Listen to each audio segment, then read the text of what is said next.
a day dawning in Indiana. The final day of competition in the National Hot Rod Association National Drag Racing Championships.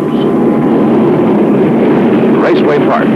If you want to be part of the action, you want to go early. If you are part of the action, you have to go early. And the man driving this truck is very much part of the action. His name is Don Prudhomme. The national dragster considered him a prime favorite to win the Nationals in AA fuel competition for a second successive time. A young man, but still a veteran. He's been in the sport a long time. He's learned his trade the hard way. He's a favorite. I think at this time of morning you wouldn't be anybody on the road, right? I couldn't even believe it when I got out of bed. When he called at 6. Yeah. Another morning, right? We got 2 more to go when we go home, right? Is that the plan? That's the plan. Of course, the main thing's that clutch. When we get that clutch and tire combination together, we got it made. We go up to the line in the last round and try it like that. That baby smokes and tires to your history, right? They're pretty good guys, but you know, when you get to a meet like this, you don't really have any friends, you know. You can't. Do you believe there's traffic?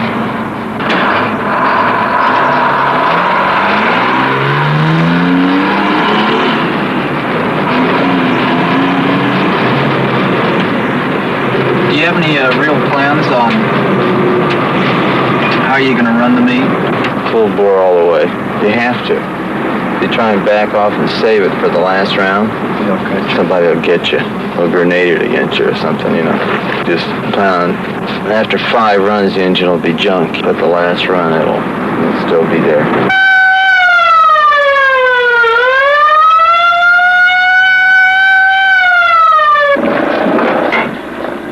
As you could tell by Don Prudhomme's comments and reflections earlier this morning when these pictures were taken, there would be little time for quietness at the track. When he arrived, these young fans were waiting, and Don Prudhomme always takes time to visit with those who back him from the stands, and particularly the young people. Who was it first, huh? He recognizes his sport for what it is. It is more than just acceleration down a quarter-mile strip, a test of speed. It's also a test of men. Okay. On this day, from here on, there will be very little time for personal reflection. Huh? Don Prudhomme has won it twice now, and should he win, he will join Garlits as a 3-time national champion. The National Hot Rod Association Nationals offering more than $300,000 in total posted prize money.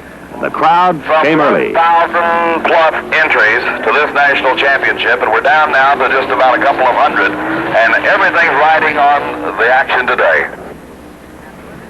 The transformation of the man into a fantasy-like figure as he pulls on the fireproof clothing, the mask, the helmet, wedging the body into the steel cage to protect himself should there be trouble somewhere down that quarter-mile strip. The nickname Snake that Don Prudhomme wears is not the prettiest around, but it symbolizes his attitude once he sits at the starting line for a drag race. Toughness, quickness. And as they are pushed for that giddy little ride into the staging area, each man withdraws unto himself, knowing full well he's got to run his own race, that you really can't afford to race the other man. From the moment you leave that starting line until you flash over the finish line, it's often less than 7 seconds. It'll be Prudhomme against Danny Ongayas, a pair of Californians. They burn their tires in the staging area to heat them up, make them as sticky as possible, to get every bit of the traction they can using a special solution. But when they release the 1,500 horsepower engines onto those tires, they want them to stick, to grab, to drive, and send them winging down the quarter-mile straight. Lynn Prudhomme, part of the crew as she watches her husband Don move up to the starting line. Prudhomme in the near lane, Danny Ongayas in the far lane, and they are ready.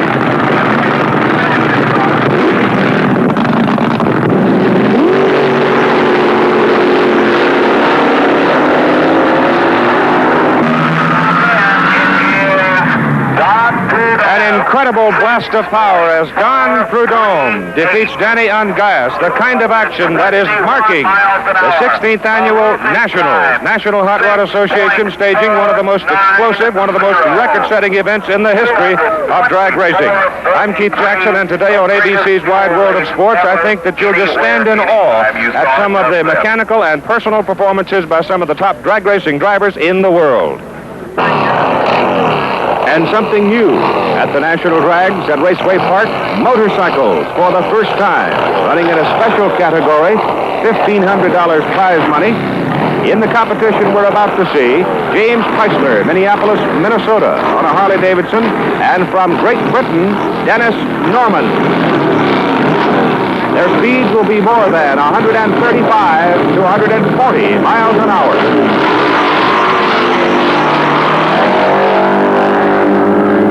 In the far lane, James Chrysler gets off the line with a great hole shot, pulls away to win by a wide margin over Dennis Norman of Great Britain. And Chrysler broke 10 seconds, 9.7 seconds, better than 137 miles an hour on motorcycles, mind you, over the quarter-mile drag strip. The NHRA Nationals will continue in just a moment as we'll have a look at the funny car quarterfinals.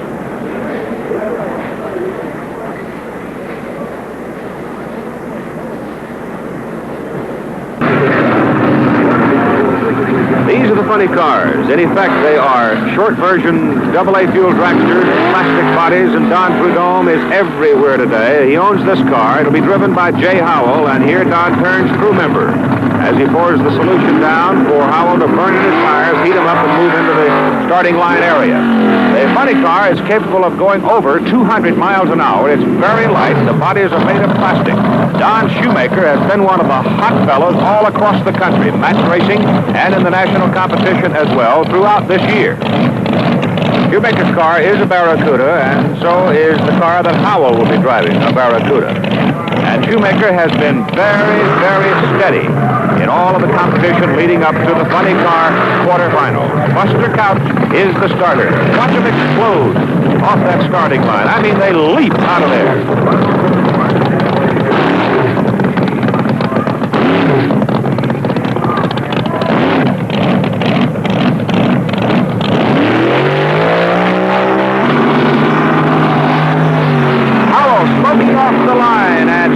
At the top end, pulls away to a comfortable win, 7.07 seconds, elapsed time better than 210 miles an hour for the winner, Shoemaker. So Don Prudhomme, himself a winner just moments ago, watches his Barracuda lose in the funny car quarterfinals.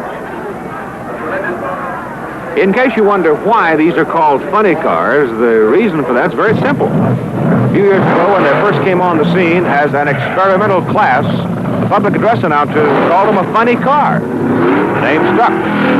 No one's come up with a better one yet. Now we see Bruce Larson and Bobby Wood. That's Bobby Wood, covered up by the smoke as he heats up his tires in a Chevy 2, a red one, really steaming things up. That Chevy 2 has Chrysler power, incidentally. He'll be running in the near lane, and Bruce Larson and the Camaro will be in the far lane. They're ready to go.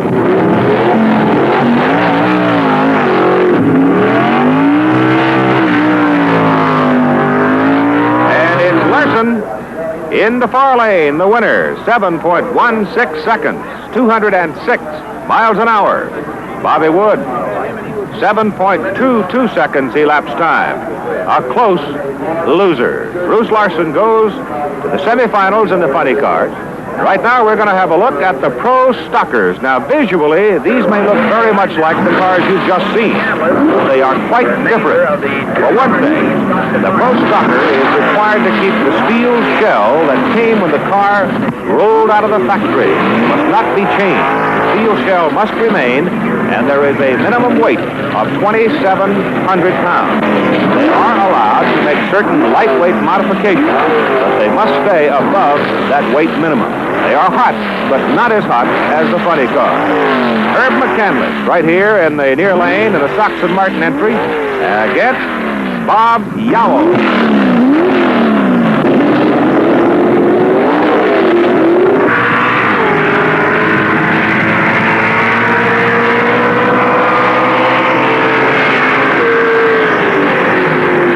McCandless in the Duster defeats Bob Yowell in the Plymouth in the far lane, and the time for McCandless, 10.02 seconds.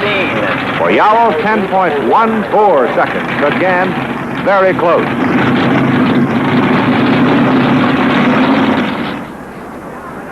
This is how close. McCandless won it right at the finish line. Meantime, back in the pits, let's spend a moment with Don Prudhomme and his wife, Lynn. I hope so. Huh? I hope so. 2 years in a row. Yeah. It's gonna be tough. It's gonna be tough, Dave. We'll see. Pardon me? I say we'll have to see. We just heard a piston over a little while ago. We're changing it right now. Should be walking around. Well, I got my boys doing it. Top gas.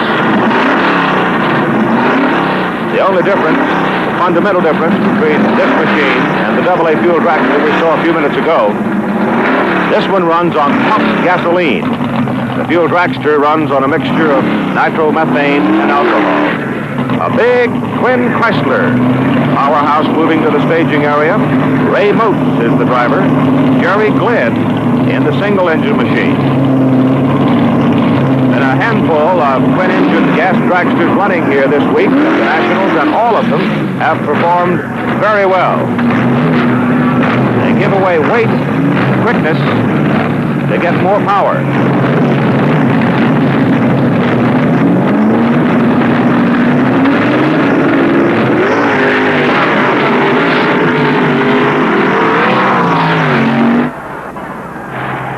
Looks like Moats may have blown an engine. I think he may have won the race, too, and Moats is out of control. How about that for a piece of driving? He doesn't have much room in which to maneuver. Obviously, he cooked an engine, but a great piece of work by Ray Moats to keep his dragster under control, and he brings it safely to a stop at the end of the quarter-mile run. Well, I guess if you're going to let it all hang out, this is the place, and that's how close the finish was. 7.25 seconds for Moats, the winner. Glenn, 7.27 seconds. He was the loser. So Moats is still in it, despite the fact he has blown an engine.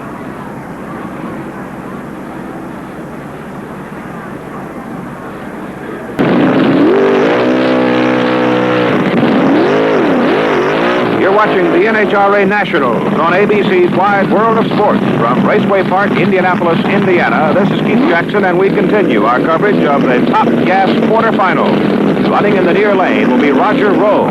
In the far lane, Chevy-powered Richie Schott. Top Gas quarterfinals. Both men have been very quick so far in their competition. Schott running with Chevy power, hoping to get a little more reliability than he has had in the past, perhaps giving away a little horsepower to get that reliability. But that does not necessarily follow because the traction is so tremendous here at Raceway Park.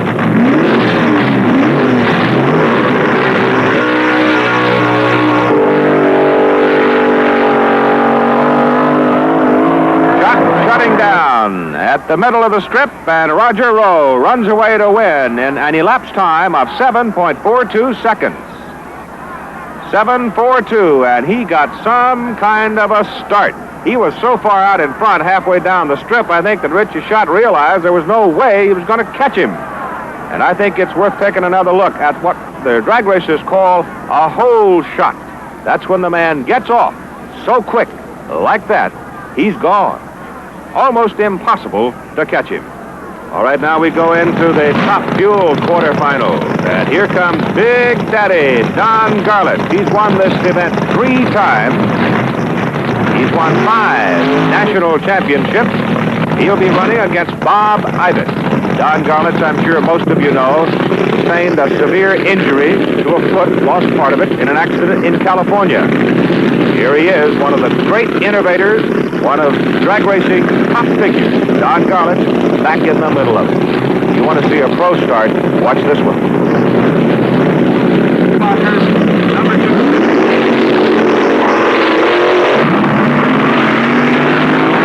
A great start by Garlits. He beat his man off the line. Shuts down halfway through, wins easy. 7.07 seconds for Garlits in beating Bob Ibbott. Garlits will go to the semifinals, beating the winner of the Jim Nickel-Marshall Love match, which is upcoming.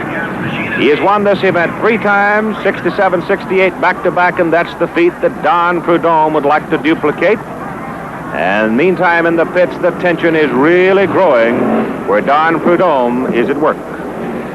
Quarterfinals, Don Prudhomme, the same thing over and over. On goes the safety equipment. The routine remains pretty much the same. How about the car? Has it been routine with it? Well, everything's going pretty good so far. We just ran a 643. There's a low AT, and as long as the engine can stand up, we can win the meet. I don't know, though. We're gonna have to run awfully hard, though. Competition requires hard running here this year, doesn't it? Oh, it gets tougher and tougher every year. I'll tell you, it's just really hard to stay on top. Getting so much out of an engine, demanding so much, diminishes the reliability factor, doesn't it? Oh, absolutely, absolutely. The engine's fresh. When it comes into the race, it's good for about 5 runs, and it's dead.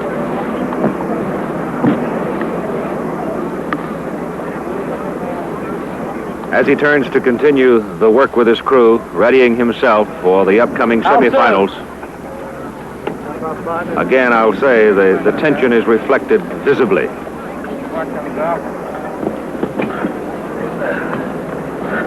You can never be too ready when you're going to go streaking down a quarter-mile stretch of concrete at 225 or 30 miles an hour in less than 7 seconds. There's the wife, Lynn, right by his side. The crowds that sometimes have grown so thick around the working area that they've had to ask marshals to move them away. Back on the staging area, a key match between Marshall Love of Arlington, Texas, and Jim Nickel of Spring Valley, California. A couple of tested veterans who have been so close to tasting the glory of a national championship. And it's a big moment for both men. Jim Nickel will be in the near lane. Marshall Love in the far lane. Both have been under 7 seconds in their last 4 runs.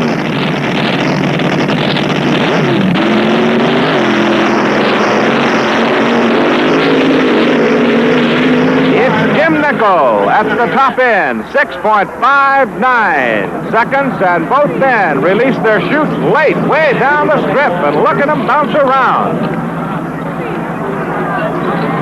And they use all of the run-out area. Nickel, 6.59 seconds, 227 plus miles an hour. Marshall Love in losing at a 6.62, 227.2 seconds. Wow, what a tough way to lose. We mentioned earlier they look like figures out of some fantasy, but every piece of equipment they wear is needed and necessary, and particularly the mask when those fumes come blasting back into their face.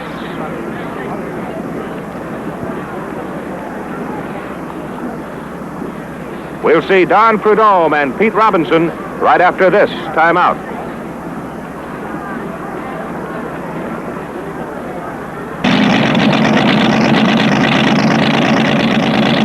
The temperature is now risen to better than 90 degrees. A sultry, hot, sticky day. Sneaky Pete Robinson, Atlanta, Georgia, has heated his tires, and he moves up onto the starting line. This is a crafty, tough veteran. Burning his tires, and watch how they expand as they come out of the bleach box. Don Prudhomme comes into the near lane. At one time, they used just plain bleach. Now they've gone to some very sophisticated substances to increase the traction. The way the rubber is burned into this track here at Raceway Park at Indianapolis, they don't need a whole lot of help for traction. This is a big match in the Top Fuel quarterfinals. Robinson and Prudhomme.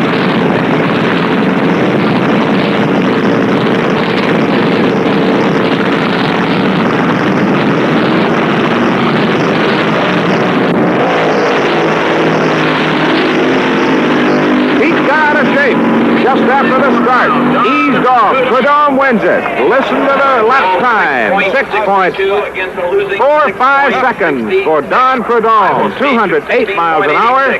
Pete Robinson, 6.64 seconds. Elapsed time.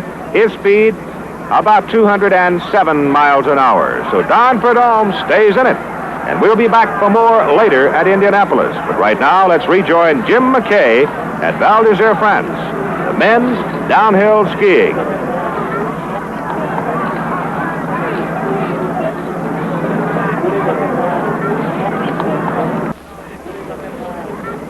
Thanks very much, Jim, and I wish we had some of that snow and cool air here at Indianapolis Raceway Park as we continue our coverage of the National Hot Rod Association Nationals. You're looking into the pits of Don Prudhomme. He is just moments away from his semifinal race against Brian Budd. They are putting the car back together, afraid to gamble that everything might not be just right. His wife, Lynn, everybody who is part of this group, who could help, who can help, has been pushed into service on a stifling hot afternoon. We're going to try one more run with these tires. A cool, wet towel is mighty welcome. Don't even. They'll button the car up as fast as possible now, having made some changes in the engine. And just moments from now, Prudhomme will be wheeled onto the staging area for his semifinal match. Meantime, there is action at the staging lane. Jim Nichols moving into the near lane from Spring Valley, California. He's going against Don Garlits of Cessna, Florida. Garlits almost a living legend as far as the NHRA Nationals are concerned. A three-time winner. Jim Nichols has never won a big one, but he's been close, and he's had a good season. And it's strictly shootout time right now with Big Daddy. The winner here goes to the Top Fuel Finals. Garlits in the far lane, Nichols in the near lane. The big crowd all standing. And the red light is shining in Don Garlits' lane. You won't see that very often, but Don Garlits has drawn a red light. He left too soon. Perhaps it was the bite of the track, the incredible traction you get here at Raceway Park. Whatever, Don Garlits has been eliminated by a foul, and thus ends his comeback to racing after his severe accident. But he made it to the semifinals, and he is still tough. Jim Nichols is the winner, and we'll have more in a moment.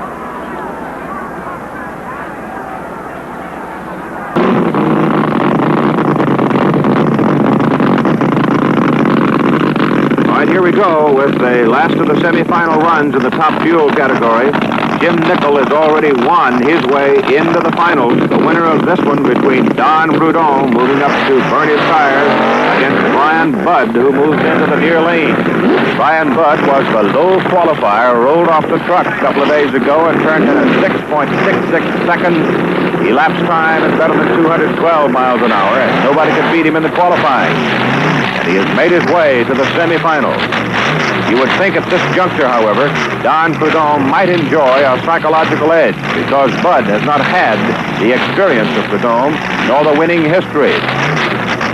Very ticklish up on that starting line, and both men know it. Literally laden with fatigue. They have struggled, forced their way to this moment. And just a few seconds from now, it's going to be all over for one of them. Prudhomme in the far lane, Budd in the near lane.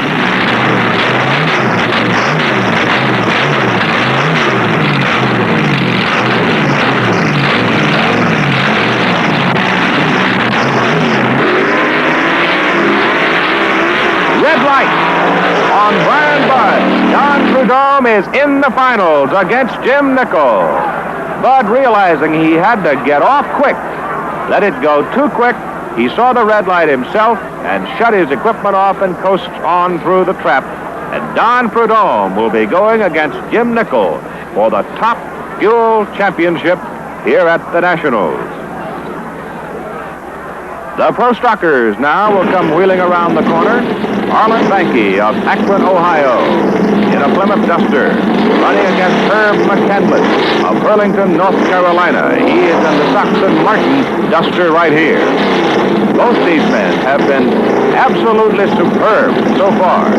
Their starts have been impeccable. Their equipment is at a peak. This could be one of the quickest Pro Stock races you have ever seen. Arlen Banky won here in 1968 at the Nationals, winning the Super Stock Championship. But this Pro Stock category is a little hotter. Red, white, blue is McCandless. Banky's on the far side. Pro Stock title on the line right now.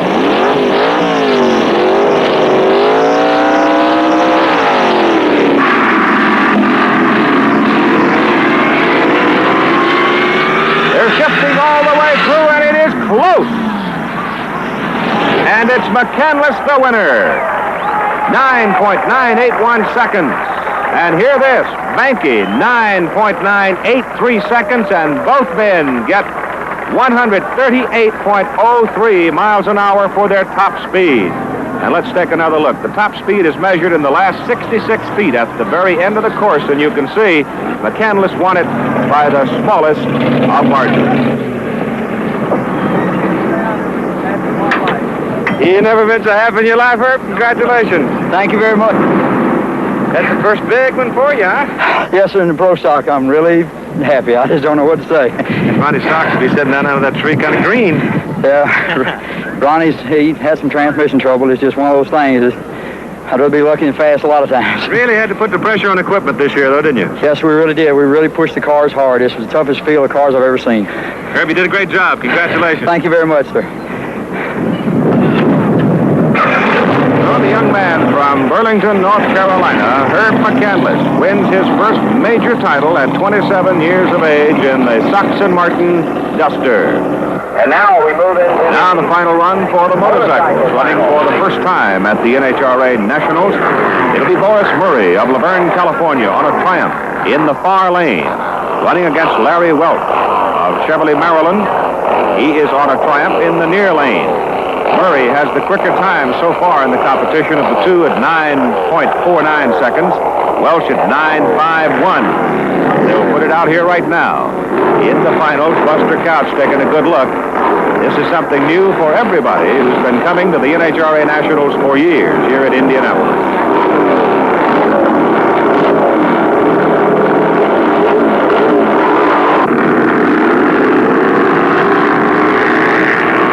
Burning the tires halfway through the quarter mile, and it is Welch at the top end. Listen to this. 9.34 seconds for Larry Welch, 161 plus miles an hour. Boris Murray at 9.14, but Welch beat him with a hole shot. We'll be back to talk with the Top Fuel finalists Jim Nicol and Don Prudhomme in a moment. 9.49.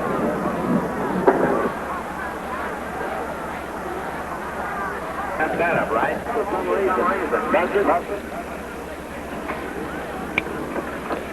Jim, you put it together yourself? You've come to the end of a long, hard week. What are you thinking right about now? Well, I feel fortunate to get this far. It's been a heck of a good race all the way. Everybody's run good. It's been a terrific race. One of the best races I've ever been to, I guess. Actually, been an incredible meet, hasn't it? It certainly has. What do you think it'll take to win? Oh, I wouldn't even want to say. Good luck, huh? Yeah, take a lot of luck, that's for sure. Most fellows say, I drive my own race. I'm running the clock, and then we'll see what happens to the other guy. Is that pretty much the way you go at it?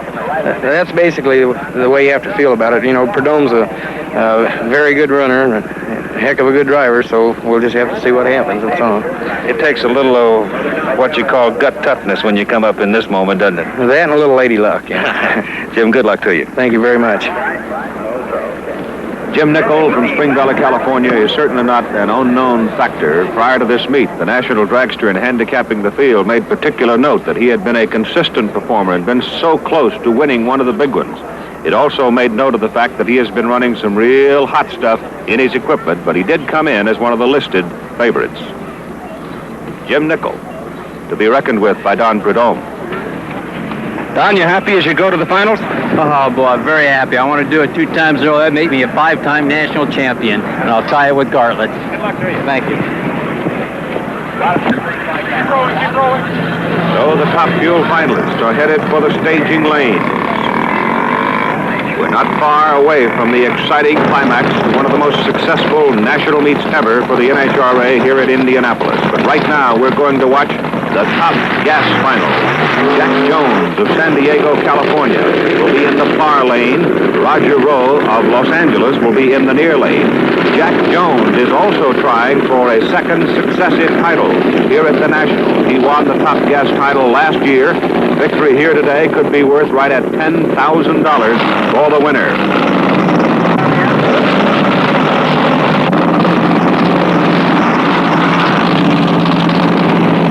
Rowe and Jones, both veterans, both cool, both very quick off the line. This race will probably be won either on the start or somewhere in the middle. Neither man has had to really extend his equipment to win at the top end so far. Jones on the far side, and Roger Rowe on the near side, and the Christmas tree is lit.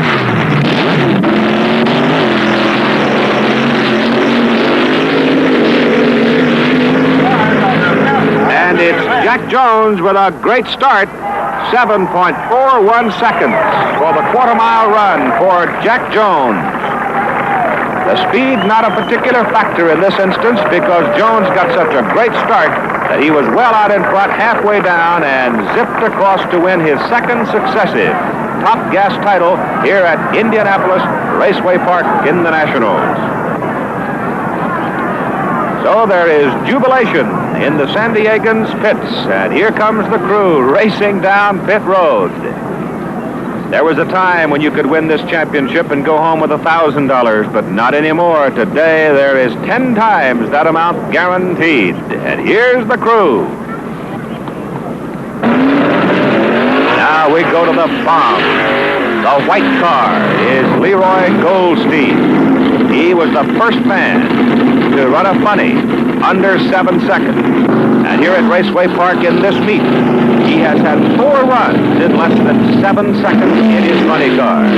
Don Shoemaker in this blue and white machine has been so consistent, it's remarkable. The question is, will raw power in the Ram Chargers machine with Leroy Goldstein be enough? Or will the consistency of Shoemaker pay off? This event worth about $11,000 for the winner. Remember the funny cars run on fuel, nitromethane, and alcohol. Same kind of stuff the top fuelers fly on. Here they go. Leroy Goldstein lost traction. You saw that big puff of smoke. His tires were spinning, and it was that fraction of a second that let Shoemaker get out in front and win it. Shoemaker's having trouble with his chute, got tangled up, but he holds it under control. And he pulls off the track. He's got a fire. There's a fire inside Don Shoemaker's car. The body is plastic. Shoemaker's outfit in a hurry. Up goes the hood. The extinguisher's on, and here comes help for him. Don Shoemaker has won the funny car championship.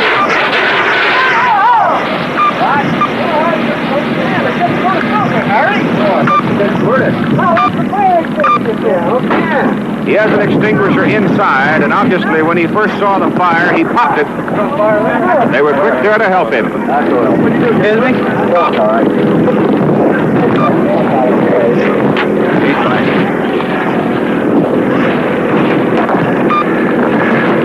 Kind of hot?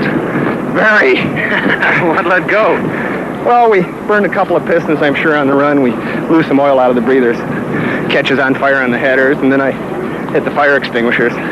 Didn't hurt the climax, though. Victory's still sweet, isn't it? That's for sure. Incredible performance by the funny cars. There must have been moments when you wondered if you weren't kind of wandering around on the ragged edge during the whole meet. We've been on the ragged edge the whole meet, I'm sure, all of us.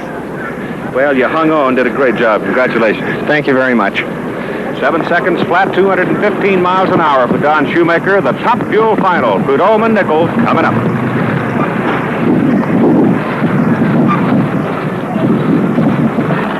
They come around the turn, and the first one to the bleach box is Don the Snake Prudhomme. This is it.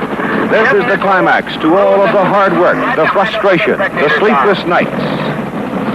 The climactic moment for the NHRA Nationals. Don Prudhomme, the Snake from Granada Hills, California. Jim Nichols, experienced veteran from Spring Valley, California.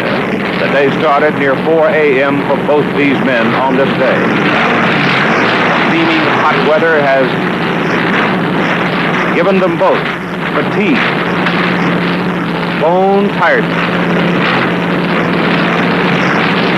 They're as high right now as they can possibly be for a golden moment in drag racing.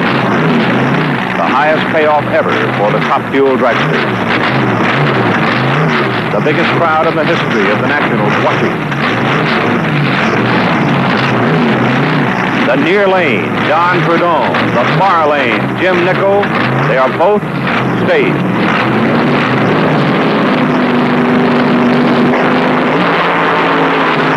Nickel's off first. Side by side. Prudhomme. Oh, my God.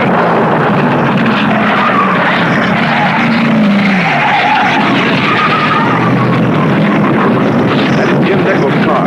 Jim Nickel's car has literally been sawed in half. The front end of it has skittered all the way down to the runout area. Prudhomme braking heavily, his parachute behind him.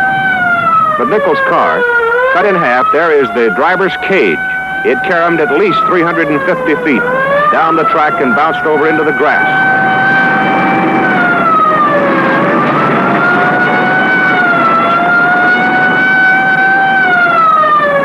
Don Prudhomme climbing out of his car. He appears to be all right. It was Jim Nickel's car that came apart.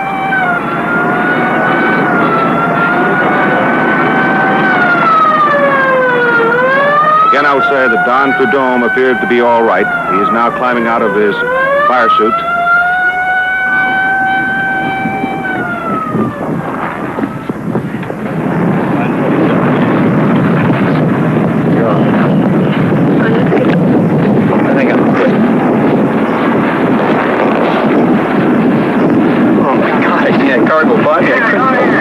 There's no back section on it or nothing.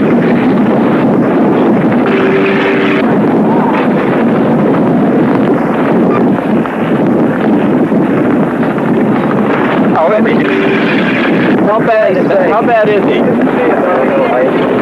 Right on 8.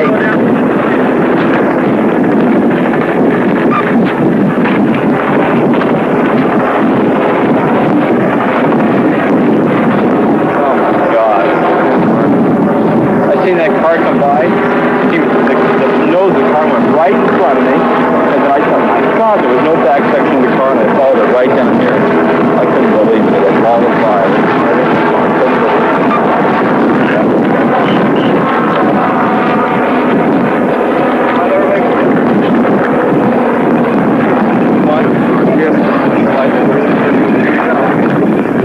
Don Prudhomme in his anguish right now, not at all concerned with the fact that he won his second successive championship. That's the front end of Jim Nickel's car that came all the way to the end of the runout area. And we understand that Jim Nickel was conscious when taken out of the roll cage and put in the ambulance, now on the way to the hospital. We'll be back to check on his condition and talk with Don Prudhomme in just a moment.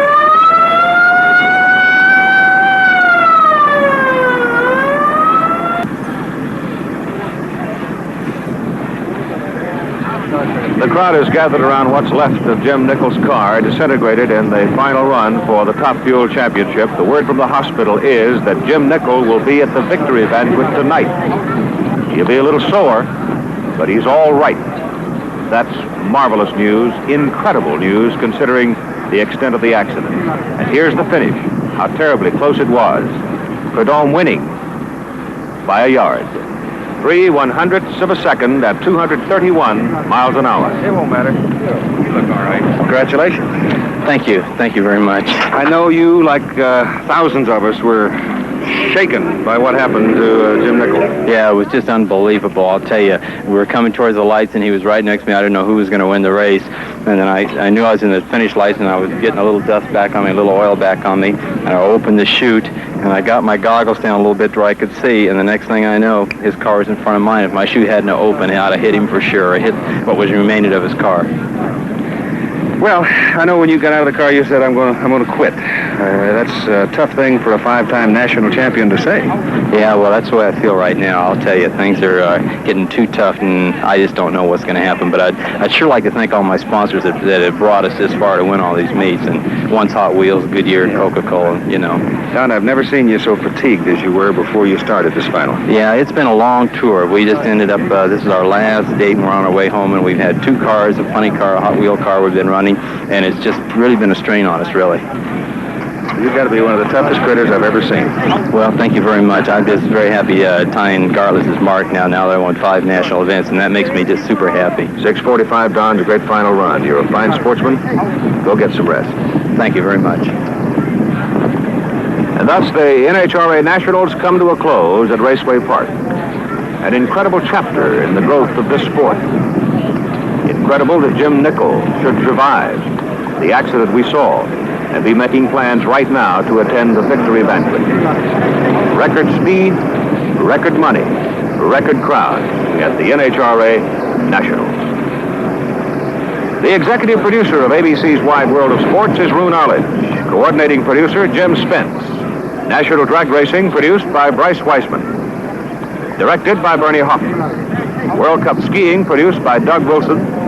Directed by Robert Rieger. Remember, coming up next here on ABC, except for those of you on the West Coast, the East-West College All-Star Football Game. And next Saturday here on ABC's Wide World of Sports, the 25th Annual Hula Bowl Football Classic, live and in color via satellite from Honolulu, beginning at 4:30 p.m. Eastern Time. And now this is Keith Jackson saying so long from Indianapolis, Indiana.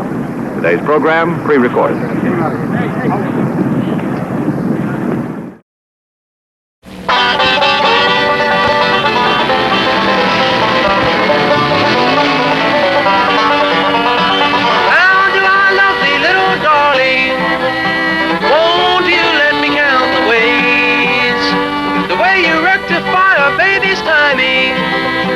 Keeps me bragging, girl, for days.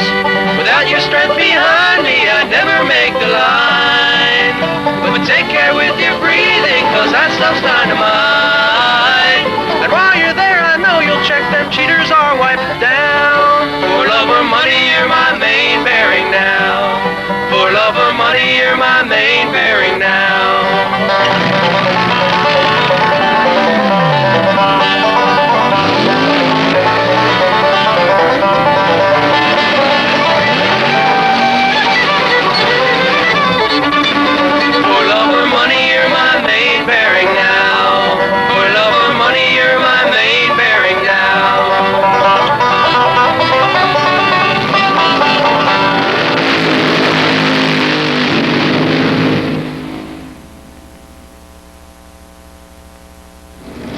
For Love or Money is brought to you by Valvoline Motor Oil, best thing going for any car. And by Fram Filters for cleaner, better engine performance. Valvoline, the motor oil the pros like Ronnie Sox use when the heat's really on. Valvoline, the race-proved motor oil that delivers more RPMs, more performance, more protection for vital engine parts, both on the dragway and the highway. Valvoline, the motor oil Ronnie Sox uses in his own car. Best thing going for any car.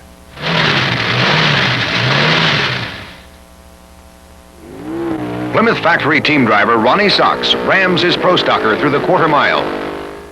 Team manager Buddy Martin protects this $20,000 machine with Fram filters. We change oil and oil filter before every race. If you don't change both, a quart of dirty worn-out oil stays in the engine. And that's bad for a race car or your car. Always change oil and filter together and make sure it's a Fram filter. They're best on the track and the street.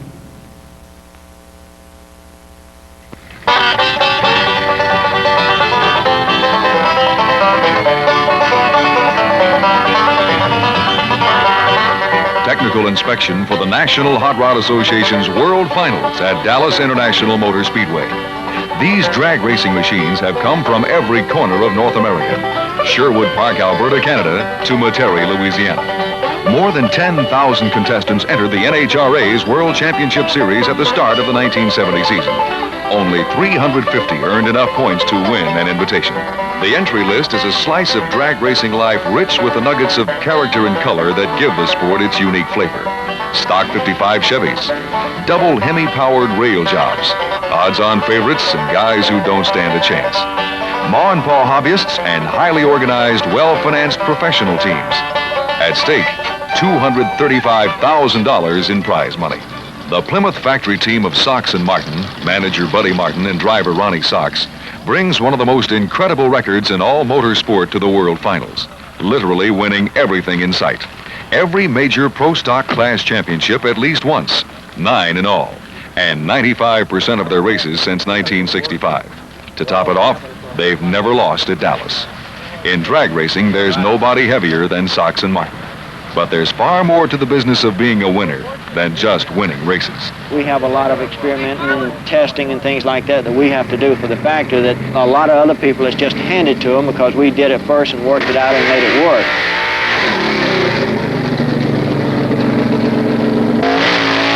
A typical workday for Ronnie Sox. No crowd, no cheers, nobody in the other lane. Just run after run.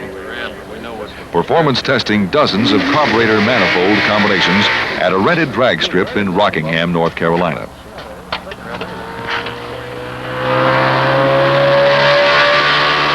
This is only one aspect of the Sox and Martin business empire. A robust young giant growing almost as fast as Ronnie Sox flies through the quarter mile.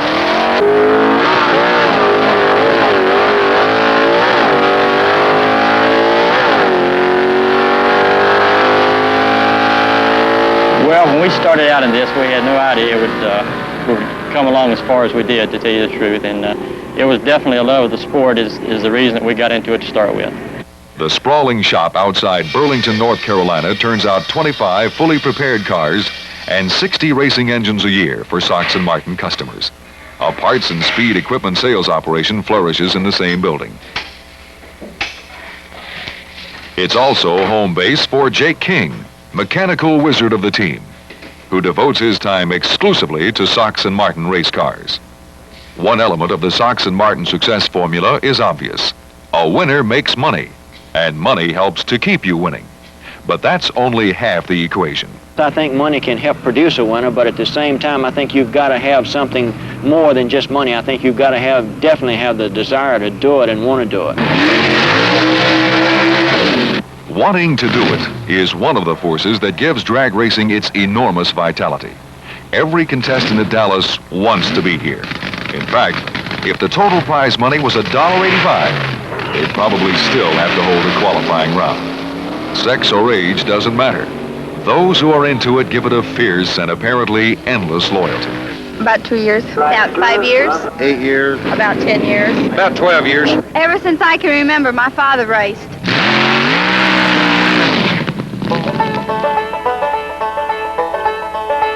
Some people claim it's because drag racing is physically addictive. Take a racer away from the sport and his body goes through withdrawal symptoms. Clean air without the smell of burning rubber will shorten his breath. Lack of hydrazine fumes will cause his vision to fail. And the worst enemy of all drag racers, silence, will ruin his hearing.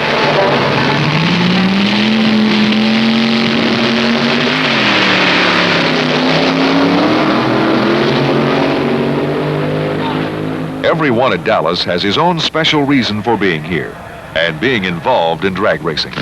But no matter what they say, they're all talking about the same thing. Fast cars.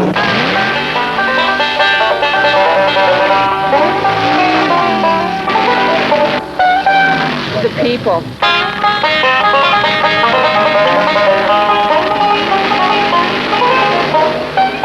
Sound of the cars.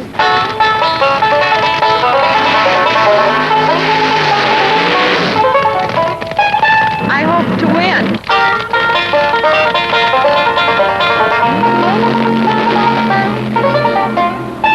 Oh, it's noisy and rowdy and...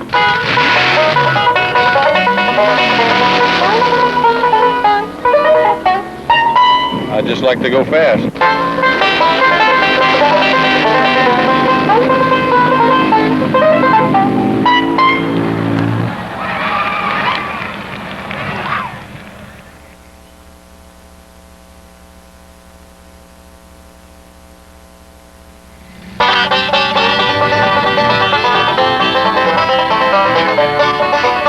A politician with drag racing's eclectic magnetism would never lose an election. Its Something for Everyone appeal features more than 100 different kinds of cars. Sox and Martin race in the Pro Stock class, highly modified American cars manufactured since 1968. After a Pro Stock machine is prepared for racing, only the steel body shell and engine block remain from the original car.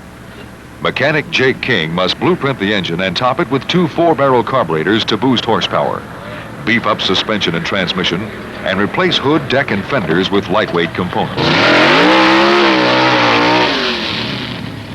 These cars are capable of covering the quarter mile in less than 10 seconds. The Sox and Martin team races 2 of them, a Duster driven by Herb McCandless and Ronnie Sock's Barracuda.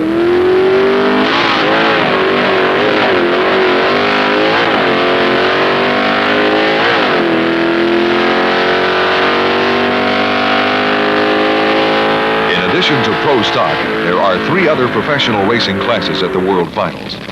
Fuel Dragster.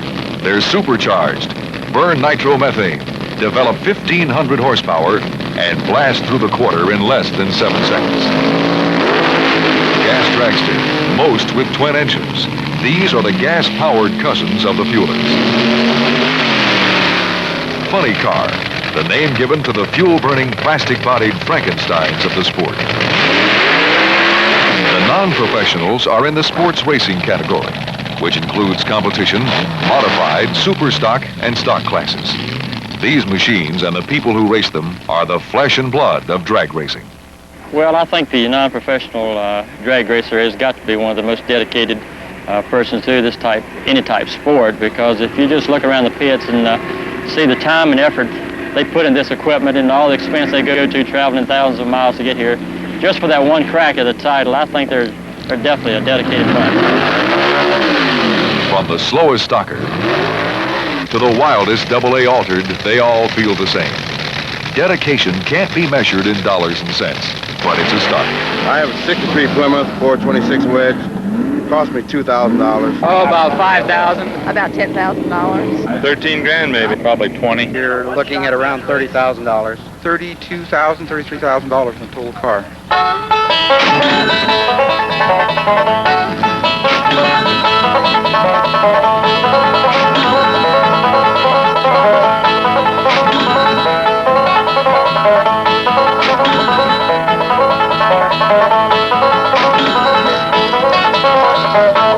More than likely would have blown it on something else anyhow. Not very many will make all their money back.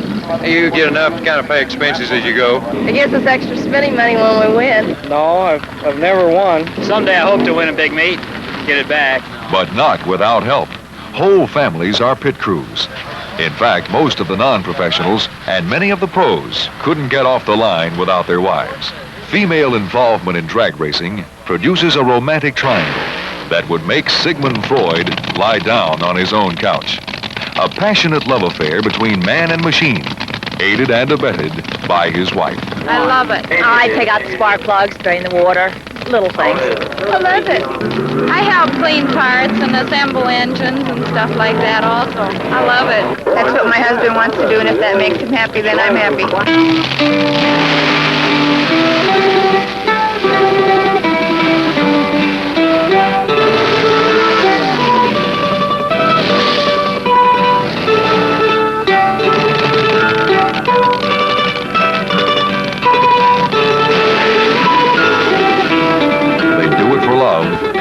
They do it for money, but most do it for love. Spend a ton of cash and even more hours just to roar down a quarter-mile strip of asphalt faster than the other guy.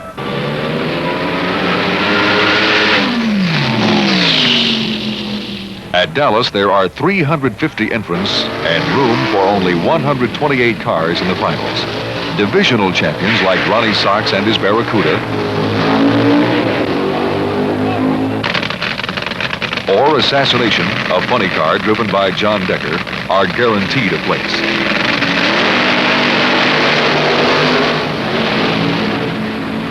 Everyone else must qualify. Let it all hang out today so you can do it again tomorrow. 1/1000th of a second can decide whether you're in the race or hauling your car 3,000 lonely miles toward home. Right here we have the old trapper. He's from Shorewood Park, Alberta, Canada. Albert Branham, the driver. The 1970 Barracuda.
This is the World Finals. 16 cars in each of 8 classes race until only one in each class remains unbeaten, the world champion. Every race is the big one. If you lose, it's a long wait till next time. And in drag racing, defeat can come to winners as well as losers. An early round victory is worth exactly nothing if a sick engine, a broken transmission, or an accident keeps you from continuing.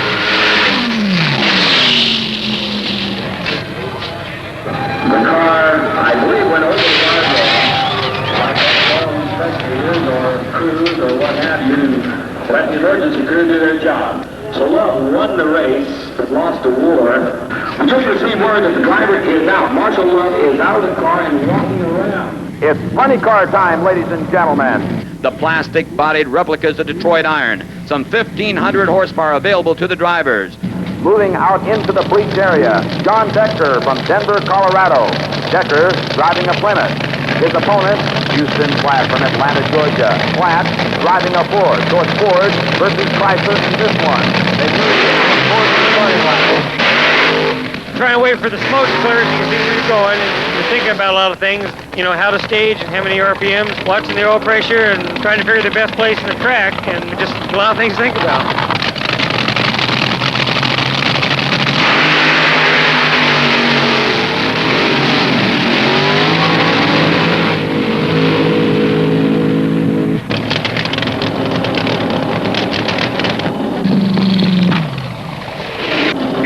Pretty fast. Most of it is reflex and reaction more than, you know, thinking it out. You've got to know when to shift the car and if it's hooking up or getting loose on you and you know, keep it straight. But a lot of things happen and later they tell you that the car went a little sideways and you don't even remember because it's just, you know, natural. All right, ladies and gentlemen, moving out of the staging lanes, the popular Ronnie Sox. Ronnie Sox was the traveling division champion. Someone pulls up beside of you, you see this red, white, and blue car, you know they're going to take a shot at the lights, and so you've got to be on the ball on the lights yourself. In every drag race, the red light means the same thing. You left too soon, you lose. A complicated handicap starting system is used by the non-professional classes. Here's how it works. If the national record for your type of car is 2 seconds more than the national record for your opponent's type car, then you get a 2-second head start. In the modified final, Carol Caudle's 55 Chevy is allowed to leave more than 3.5 seconds before Dave Armbruster's B Dragster. Armbruster can't catch Caudle, but it wouldn't matter if he did.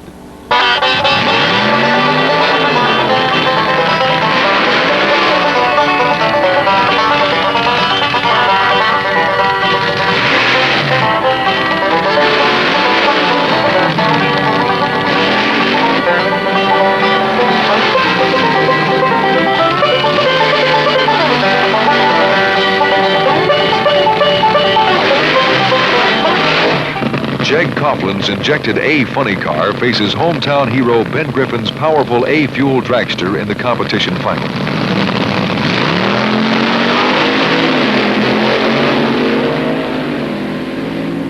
Griffin comes from behind to win in record time, 7.41. Right now, 20 car time. It'll be Gene Snow, Graham Bunches, up against Diamond Jim Adams, Mike Snively's running car. Two pistons blow on Snow's fire red rambunctious, but he wins anyway, as Snively red lights. In one of the Pro Stock semifinals, Ronnie Sox faces Jim Hader's 9-second Camaro.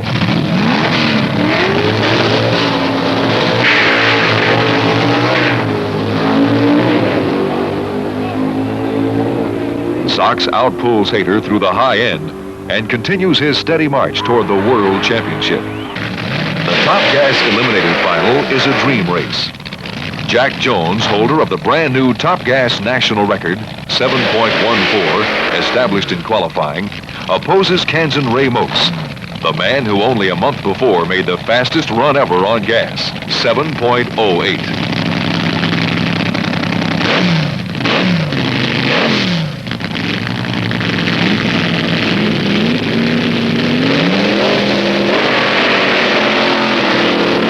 It's Motes all the way, as one of Jones' twin engines fails because of a broken magneto.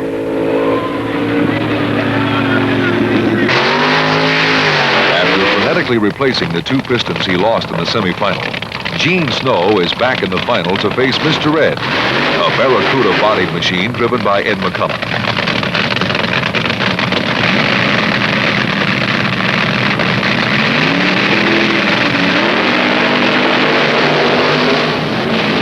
Mr. Red's two-speed refuses to shift, and Snow wins it with a 7.03. In the Top Fuel final, it's Californian Ronnie Martin versus Kansas John Wiebe. In these final runs, a driver faces many enemies. His opponent, the lights, the track, and still another, himself. The psychological pressure is enormous. To fight it, a man needs more than just razor-sharp reflexes. He must think like a winner.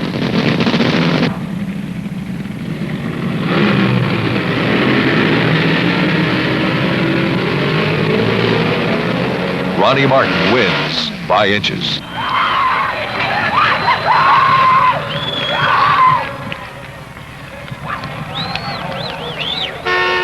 What I usually try to do is I usually try to keep stirring around and get off to myself. I got a little habits like checking the tire pressure and make sure the tire pressure is right, because if these tires get off maybe 1 pound from side to side, it will make the car weave a little bit when you drop the hammer. Keep myself busy and try to keep myself pumped up where I can keep my concentration high. I've got to really concentrate on this, because the lack of concentration on that Christmas tree is the worst thing that can happen to you.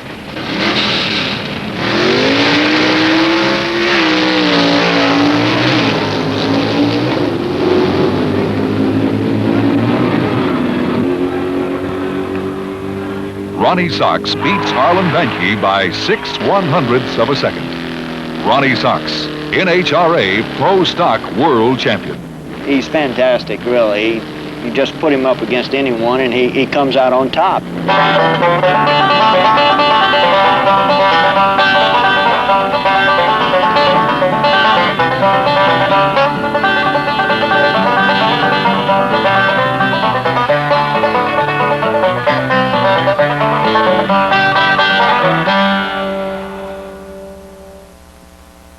When it comes to making motor oil, no other oil made takes the beating of professional racing better than ours.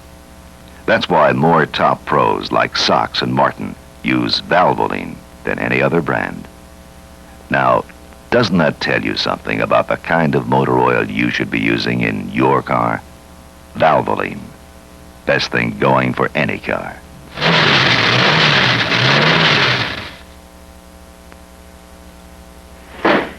The most successful racing mechanic in the country may well be Jake King. Jake doesn't give away any secrets about his engines, but he's always had champion spark plugs in his Plymouths.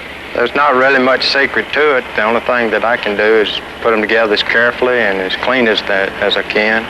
And then it's up to Ronnie on the drag strip. 20 million people have switched to Champion spark plugs. Sox and Martin don't have to.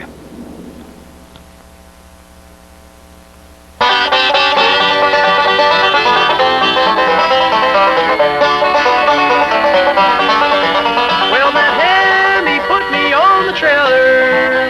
He shut me down, girl, let's go home. Our baby needs a brand new blower. We'll make it, dear, with one more loan. Hey, diamond in the rough, like you could use some coveralls. 'Cause hear the bell of this here ball, let's do the overhaul. Like a Bueller needs his nitro, you're the one I need, and how? For love or money, you're my main bearing now. For love or money, you're my main bearing now.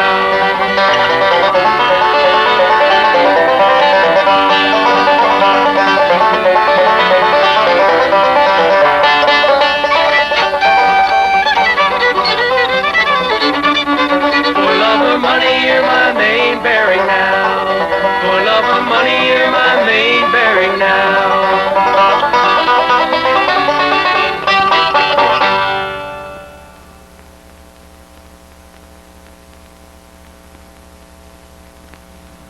For Love or Money has been brought to you by Valvoline Motor Oil, best thing going for any car.